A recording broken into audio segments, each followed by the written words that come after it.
অনেক দিন হয়ে গেল কোনো প্রোডাক্ট রিভিউ করি না। এটা হচ্ছে এক্সট্রা T2 বাডস। এটা আমি পেয়েছি নোকিয়া C22 ফোনের সাথে।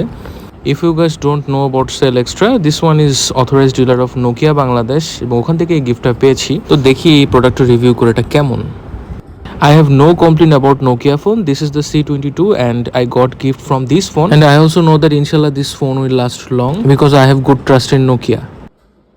এটা আমার মায়ের জন্য আসলে ইউজ করার জন্য ফোনটা, and so far it's doing good. আর বাজেট ফ্রেন্ডলি ফোন হিসেবে এটা বেশ ভালো। ইভেন ক্যামেরাটাও আসলে রেগুলার ইউজের জন্য নট দ্যাট ব্যাড। এবার চলে যায় আসল রিভিউতে, সেই ইয়ারবাডস। এটাকে আনবক্স করতে হবে। ফোনটা কেনা হয়ে গেছে প্রায় 2 মাস হয়ে গেছে, বাট এই ইয়ারবাডসটা এখনও আনবক্স করা হয়নি, ইউজ করা হয় না দেখে।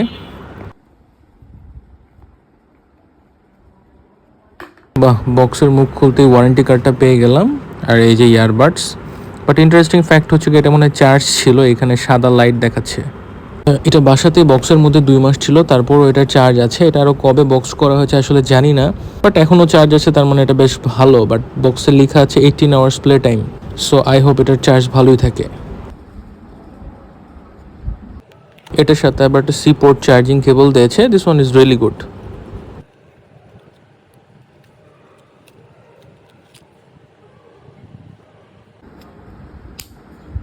ওভারঅল ইয়ারবাডসের লুকটা আমার বেশ প্রিমিয়ামই লাগছে।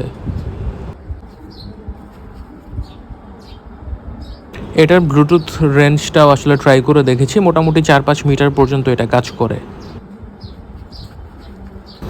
এবার যারা জানেন না আসলে এটা কিভাবে কানে পড়তে হয় তাদের জন্য টিউটোরিয়াল।